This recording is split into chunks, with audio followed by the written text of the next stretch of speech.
लायक अल्लाह ने मुझे समझा कि मैं भी 5-6 लाठी खा पाया और उसके बाद मैं जेल भेजा गया। हमको और आपको अफसोस नहीं करना है जान कुर्बान करने के बाद, हमको और आपको फख्र करना है कि अल्लाह हमसे अपनी कौम का काम लेते हुए, अपने दीन का काम लेते हुए, अल्लाह अपने अवाम को जगाते हुए हमारी जान चली जाए तो कोई अफसोस नहीं।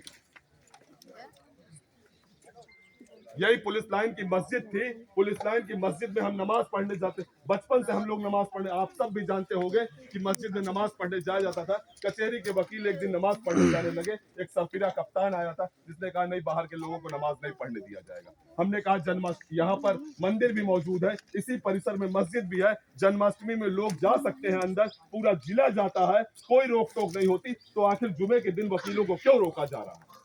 उन्होंने कहा नहीं, कप्तान साहब का आदेश है। हमने कहा लिखित में आदेश तो हम तुम्हारे कप्तान की धज्जियां उड़ा देंगे कोर्ट में। उन्होंने कहा कोई लिखित आदेश नहीं देंगे। हम कहा ठीक है, चलाते रहो गोली, हम नमाज पढ़ने जाएंगे, हमें मौत का खौफ नहीं है। फख्र के साथ गए, नमाज पढ़े और नमाज पढ़ने के बाद वापस आए। और आज भी इस मजले का कोई भी एक शख्स चला जाए और कचेरी मस्जिद में अपनी नमाज को पढ़कर वापस आ जाए, कोई रोकने वाला नहीं रहेगा। अगर बहुत ज्यादा आपसे होगा तो सिर्फ नाम लिखवाया जाएगा। अपनी मस्जिदों की हिफाजत पंडित जी नहीं करेंगे, हमारे बहन बेटियों की इज्जत की हिफाजत पंडित जी नहीं करेंगे, बल्कि इज्जत को रुस्वा करने का ही काम करेंगे। उनके लोग इज्जत का रुस्वा करने का काम करेंगे। ऐसे में सिर्फ आपके पास आने का जो मकसद है वो ये है कि अशफाक भाई को अल्लाह ने, देखिए एक चीज होती है जहां से मैं देखता हूँ, मैं चीजों को समझता हूँ। अशफाक भाई बहुजन समाज पार्टी से टिकट लेकर आए थे, उन्हें लगा कि समीकरण के हिसाब से चुनाव जीत जाएंगे। फिर अल्लाह की मसलहत था कि उनके टिकट कट जाता है, और टिकट कटने के बाद अशफाक साहब घर पे भी बैठ सकते थे, चुनाव नहीं लड़ सकते थे, कोई भी चुनाव लड़ लेता। लेकिन अल्लाह ने उनके दिल पे ये बात डाली और ऐसा रास्ता हमवार कर दिया कि आज उस पार्टी से वो चुनाव लड़ रहे हैं जिस पार्टी से कोई गठबंधन नहीं करना चाहता था। बार बार ओवैसी साहब कहा करते थे कि बीजेपी और कांग्रेस को छोड़ के हर पार्टी से गठबंधन को तैयार हो, लेकिन कोई कदम आगे नहीं बढ़ाया। जब अखिलेश यादव से पूछा गया तो पता है क्या जवाब दिए?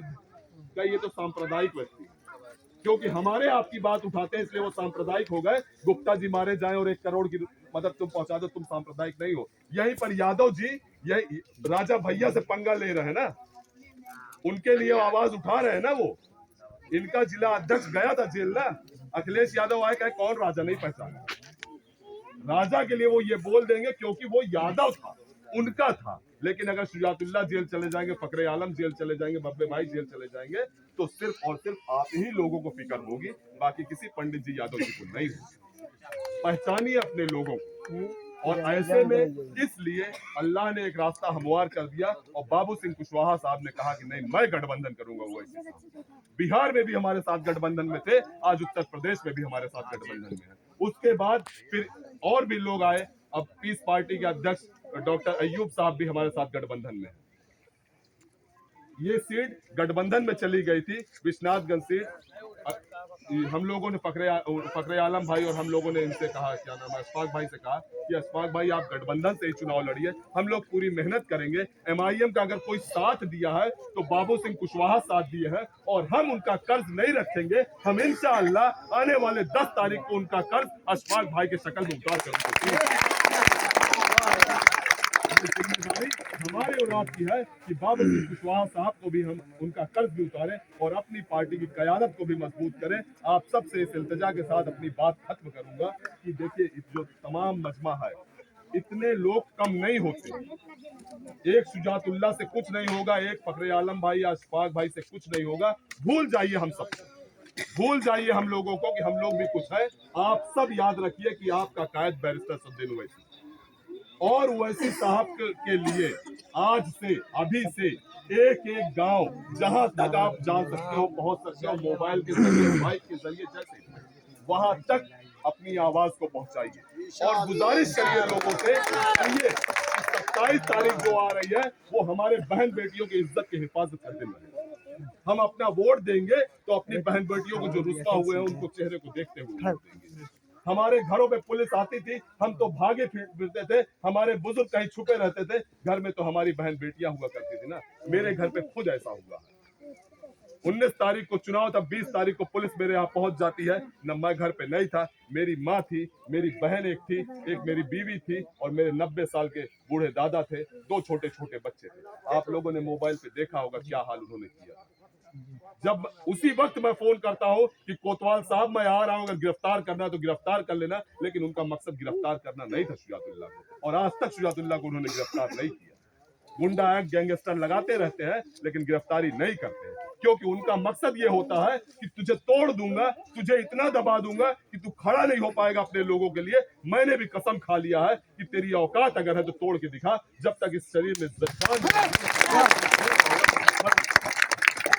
वक्त मैं अपने घर पहुंचता हूं, अपने घर का सामान देखता हूं, अपनी माँ की आंखों को देखता हूं, अपनी बहन को और अपनी बीवी को देखता हूं, मैं कहता हूं कि हिम्मत मत हारना, क्योंकि शर्जिल इमाम हिम्मत नहीं हारा, उमर खालिद हिम्मत नहीं हारा, और हमारी बहन सफूरा जरगर हिम्मत नहीं हारी। तमाम बच्चों को यूएपीए लगाकर जेल में डाल दिया है। आज 2 सालों से वो जेल में है, माँ बाप उनके भी है, बहन उनकी भी है, बीवी बच्चे उनके भी है। अगर कुर्बानी वो दे रहे हैं और हम थोड़ी बहुत कुर्बानी, कुछ सामान का नुकसान हुआ है, सब बन जाएगा, बस थोड़े दिन सब्र कर लेना।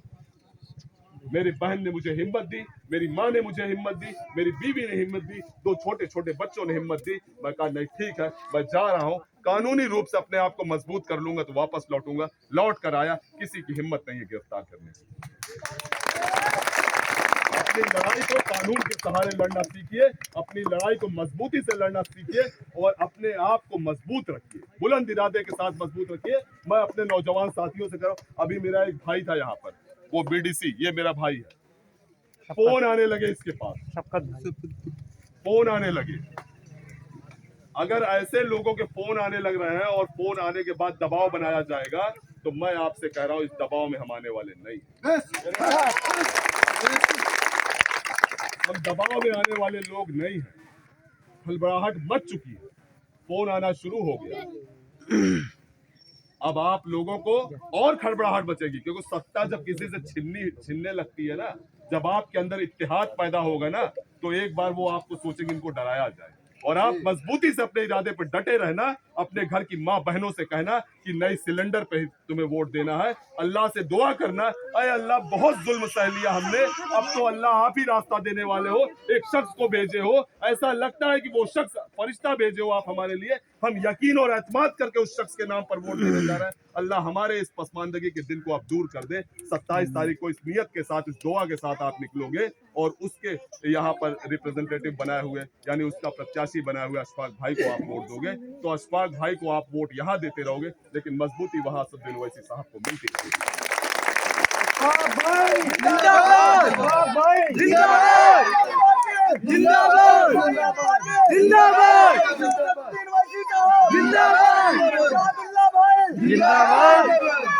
बस एक आखिरी इल्तिजा के साथ कि आने वाले 27 तारीख को आप सब लोग अपनी अपनी बहन से, अपनी अपनी माँ से, अपनी अपनी बीवियों से कहिए कि छोड़ दो तुम घर में खाना नाश्ता, अभी 7 बजे निकलो और अपने बूथ पर जाओ और वोट देने का काम करो, और अल्लाह का नाम लेकर बिस्मिल्लाह करके अपने प्रत्याशी को वोट देने का काम करो। क्योंकि कहीं 12 बजे 1 बजे जब आप वोट देने जाओगे तो पता लगेगा वोट तो पड़ चुका है।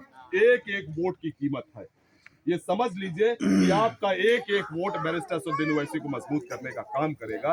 एक एक वोट को निकालिए मजबूती के साथ। जो भाई अभी भी बाहर कहीं बने हुए हैं, अगर वो हिंदुस्तान के कोने में कहीं भी अपनी रोजी रोटी की तलाश में, तो मैं आपको बता रहा हूँ, कमाते तो वो वहां पर है, लेकिन पुलिस हमारे मेहनत से कमाए हुए चीजों का नुकसान यहाँ करती है। इसलिए कि हम बाहर कमाने के लिए वोट देने नहीं आते हैं। अगर वो हिंदुस्तान के किसी भी कोने में है तो वो आ सकते हैं, अपना एक वोट देकर वापस चले जाए, कोई बहुत बड़ा नुकसान नहीं होगा। लेकिन जब जुल्म होता है तो बहुत बड़ा नुकसान होता है। मैं अपने नौजवान साथियों से कहना चाहता हूँ कि ऐसे भाई जो हमारे बाहर हैं, उनको बुलाइए और कह दो भाई वोट देने चले आओ। और जहां कहीं भी विश्वनाथगंज के गांव-गांव तक रिश्तेदारी नातेदारी है, आप सब फोन के जरिए या चल कर जा सकते हैं, तो अपनी कुर्बानी दीजिए और जाइए और मेहनत करिए। हम भी मेहनत कर रहे हैं। हमने अशफाक भाई को मना किया कि आपको जाने की जरूरत नहीं है, आप गैरों में काम करते रहिए, क्योंकि अपने मुसलमान भाई कहते हैं कि एक बिरादरी की ओर से थोड़ा ना चुनाव जीता जाए।